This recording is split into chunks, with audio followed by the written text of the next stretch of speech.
All right, good evening, class. Welcome to Modern European History. Today we're going to be covering, or this week we're actually covering module number 1. Module number 1 is called Revolution Française. And it is actually, we're dealing in, yes, my French sucks. So anybody who's actually taking French, I probably mispronounced every part of that. But we are looking at the French Revolution. But we're also going to be looking at the English Revolution in your reading. So you're going to actually be covering, your required reading is going to be chapter 37 by Cumin, and this is going to cover both the English and French Revolution. But to kind of understand that, you can read your chapters beforehand, but there's a point where I'm going to go over this entire area beforehand, and this is kind of where we're looking at as you really get into the early modern history of Europe. You have a lot that you're dealing with. The church is starting to wane in power. This has been and also you deal with a lot of war that's going on in these time periods. A lot of it's being instigated by the church, but there's also a point where, as I said, the church is now starting to lose the power and control that it had over the countries that once had sway over. So this is where we're coming into this era. This is after we've had the Martin Luther, John Calvin, and then of course Henry VIII, who then breaks off the English church. And these areas are breaking away from the Catholic Church. The Catholic Church is losing power.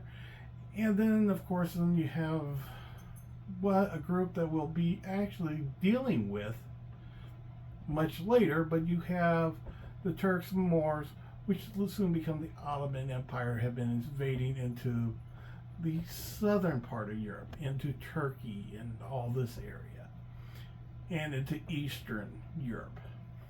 But that's completely beyond where we're going to cover right now.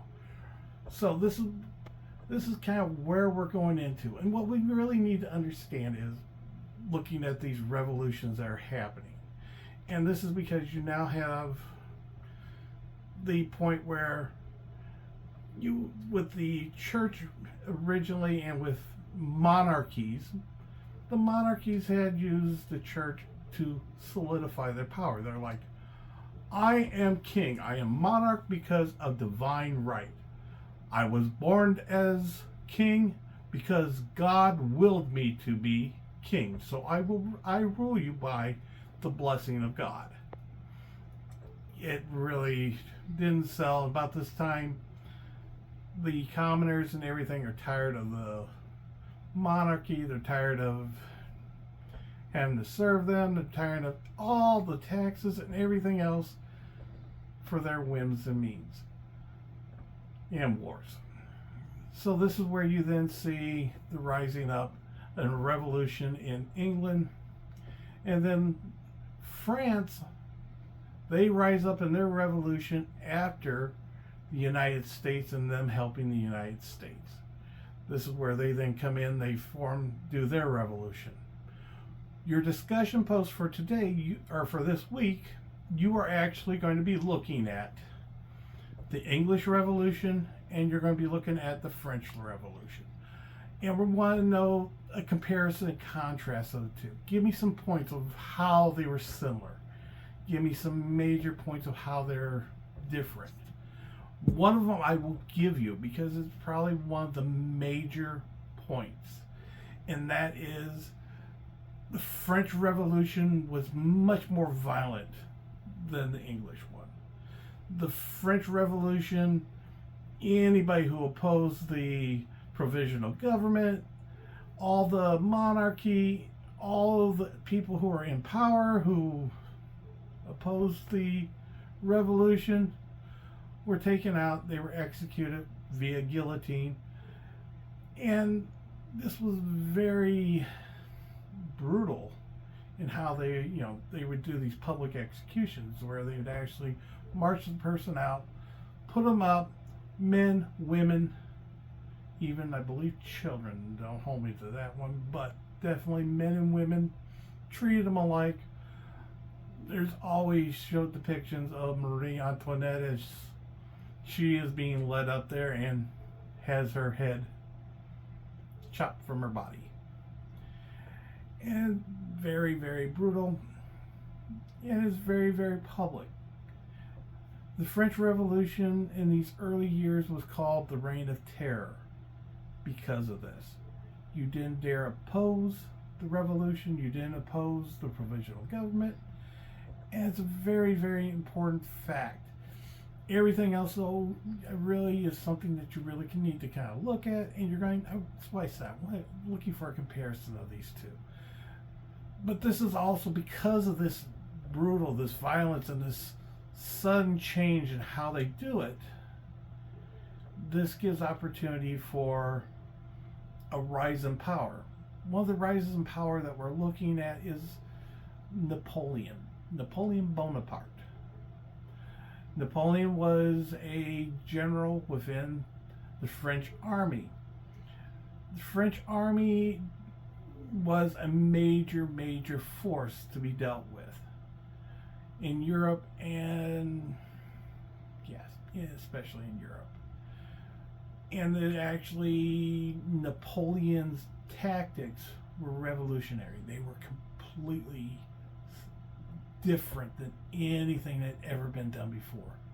Before then, they had always had siege warfare.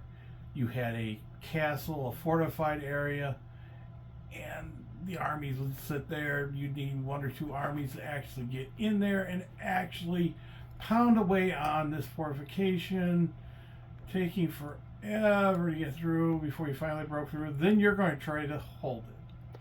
Napoleon did not see the need for this. His ideal for fortification is go around it, cut off the troops. They're supplying it. They have no food, they have no water. They're going to surrender or they're going to die. They're very, very brutal. But then again, this is what we're talking about.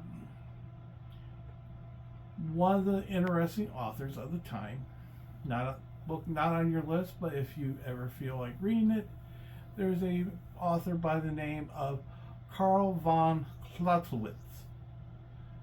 And I may be off on that name too, but it's called On War. He is actually a person who actually studied under Napoleon and seen the brilliance of his tactics. His tactics were something that you see into World War II. This man was just brilliant on what he could do. And Karl usually refers to him as the god of war. And this is what you're going to then be, this is part of what you're going to be actually looking into. You're going to actually be looking at Napoleon and his rise in power. This is where what we're going to be covering as well in this module. So you're going to see this rise of Napoleon as he's now finally promoted to emperor, and then as he comes and takes over power, and then he takes basically Europe. And so this is where you're going to be looking at your next reading area, and that's Merriman. Merriman is actually going to cover in chapter 12. He is going to be covering the French Revolution. In 13, he is going to be covering Napoleon's rise of power, and Napoleon's Europe. This is going to be a very, very important time when you actually look into, and this is why when you're looking at the modules, you'll notice that we focus on France for 2 modules.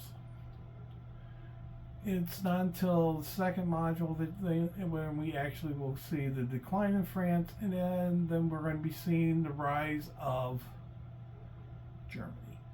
And this kind of leads into everything that we see today in Europe.